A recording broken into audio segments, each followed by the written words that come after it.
Segundo a ministra do Superior Tribunal Militar, Maria Elizabeth Guimarães Teixeira Rocha, a Justiça Militar Federal tem plena competência para julgar civis.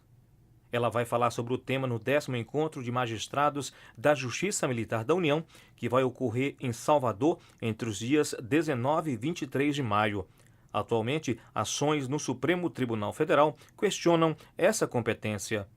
Eu sempre defendi, não é, que a Justiça Militar da União tem plena competência para julgar civis. Em primeiro lugar, porque quem determina a competência é a Constituição, que remete à lei infraconstitucional, no caso o Código Penal Militar. E o Código Penal Militar, no artigo 9º, especificando quais são as hipóteses em que ocorre o crime militar, não distingue o agente. Então, a competência da Justiça Militar da União não é ratione materia, ratione loci, ratione persone, é ratione legis. É em razão da lei. É a lei que determina, a lei que fixa os critérios de competência. E realmente eu estou a par dessa discussão, estamos tentando empreender atualizações no sentido de, vamos dizer assim, modernizar uma legislação que foi esquecida pelo legislador, porque a Justiça Militar da União não tem responsabilidade na defasagem legislativa que ela vivencia, na medida em que o Congresso Nacional esquece que existe uma legislação penal especializada. E só atualiza, e só renova, e só modifica o Código Penal Comum ou as leis penais extravagantes que são editadas. Então, nesse sentido, eu realmente não consigo entender por que tantos questionamentos. Na medida em que a Justiça Militar da União é um poder que integra o Poder Judiciário, tem a competência para dizer o direito com caráter de definitividade, não é uma corte parcial, não é um tribunal administrativo. Portanto, não é, eu só posso atribuir, falando com muita sinceridade, a um certo preconceito, né, que se tem contra as justiças militares, não só no Brasil, mas em todo o mundo. No entanto, segundo a magistrada, algumas alterações devem ser feitas principalmente na primeira instância. Sua sugestão é a de que apenas o juiz auditor fique com a competência de julgar os civis nas auditorias militares. Na verdade, nós temos que ser realistas e o Supremo tem definido já uma posição, né, num habeas corpus que começou na turma, mas foi afetado ao plenário e que o ministro Gilmar Mendes pediu vista e deu uma interpretação conforme, sem redução do texto, entendendo que os civis podem sim serem julgados na Justiça Militar, contanto que o sejam monocraticamente pelo juiz auditor.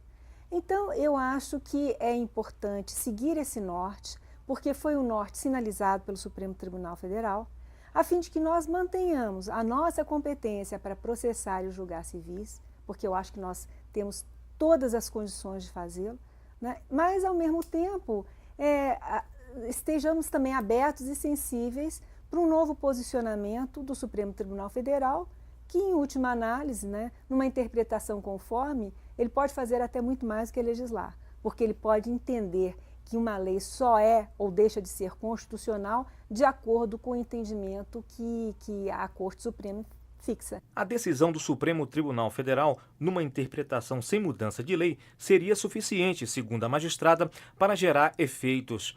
Mas ela ainda prefere que a mudança seja feita via Parlamento Federal.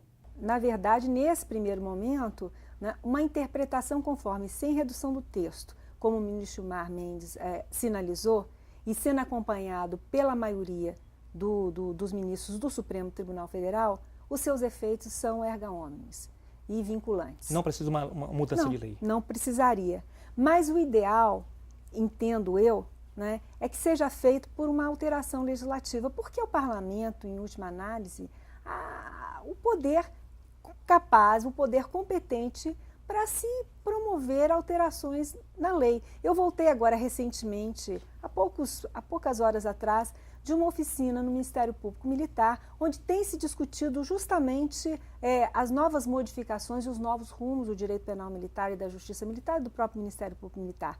E uma das propostas é exatamente essa que nós estamos aqui discutindo, né? Transferir para o juiz auditor, né, julgar singularmente os civis, para que nós possamos, então, de alguma maneira, seguir o norte já sinalizado pelo Supremo Tribunal Federal, e o Ministério Público está todo de acordo com isso. Não há nenhuma resistência por parte dos promotores nesse sentido, até porque o juiz auditor é um juiz concursado, um juiz que foi aprovado por um concurso difícil, que se submeteu a um exame crítico de títulos, então ele tem plenas condições de julgar, como qualquer outro juiz federal tem, um civil submetido à sua jurisdição. A proposta levantada pela ministra Maria Elizabeth não alcança os julgamentos no plenário do Superior Tribunal Militar. Para ela, o que se questiona e com certa razão seria apenas os julgamentos da primeira instância. Porque o questionamento é na primeira instância. O que a defesa, sobretudo a Defensoria Pública da União, argui é que os militares não teriam as garantias da inamovibilidade, né, que são deferidas aos magistrados de carreira. Aqui, os nossos ministros, todos estão revestidos por essa garantia, porque os nossos ministros, hoje, apesar de carregarem os títulos de generais, são magistrados. Hoje nós temos aqui, essa casa é uma corte de justiça, não é? E todos os ministros que a integram, oriundos de onde vieram, eu vim da advocacia pública, alguns ministros vieram do Exército, outros da Marinha, outros da Aeronáutica, da Magistratura, enfim, todos nós hoje somos magistrados e, portanto, nós estamos cobertos pelas garantias constitucionais da jurisdição. Nós podemos exercer plenamente a magistratura e não há como se questionar isso. O problema é a primeira instância. E na primeira instância, eu acho que se soluciona plenamente, né, dando ao juiz auditor a competência para julgar monocraticamente o civil, mesmo em crimes conexos. Recentemente, a ministra também esteve à frente da Comissão de Reforma do Código Penal Militar, que será encaminhado na forma de projeto-lei ao Congresso Nacional. Nessa reforma, a questão do julgamento de civis também foi debatida. A ideia, isso ainda não foi discutido aqui no plenário, não é? Mas a ideia é que o tribunal encaminhe um projeto de lei para o Congresso Nacional, no sentido de que os julgamentos dos civis sejam realizados tão somente pelos juízes auditores, mesmo aqueles crimes que haja conexão ou continência. Não é essa a posição do Ministério Público. O Ministério Público acha que quando houver conexão e incontinência, em crimes de coautoria, pode-se dizer assim, não é? O Conselho Especial ou o Conselho Permanente é que deve julgar o civil e não o juiz singularmente. Mas nesse ponto, quer dizer, há divergências dentro do próprio Ministério Público, dentro do próprio parquê, mas eu acho que, ao fim e ao cabo, o que vai prevalecer, né, é um processo único com julgamentos distintos. Os militares sendo julgados pelos conselhos e os civis sendo julgados monocraticamente pelos juízes auditores. O que, claro, vai surgir alguns impasses, não é? Pode ocorrer absolvições de um lado, punições de outro, sancionamentos de outro, mas é realmente um desafio que nós vamos ter que enfrentar.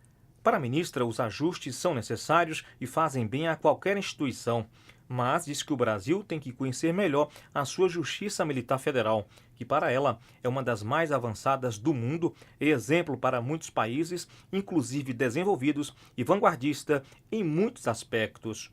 Ela praticamente atende a todos os princípios para justiças militares no mundo que foram fixados pela Organização das Nações Unidas. É uma justiça que se insere, né, dentro da hierarquia do Poder Judiciário desde a Constituição Liberal de 1934, foi criada não por ato institucional espúrio ou por uma Constituição outorgada, mas pelo príncipe regente na época, né, o então Dom João VI, ou seja, é a justiça mais antiga do Brasil, ela acompanha toda a historiografia pátria e ela sofre, vamos dizer assim, uma grande injustiça quando não reconhece e nem lhe atribui o papel de destaque que ela mereceria ter dentro do Poder Judiciário brasileiro.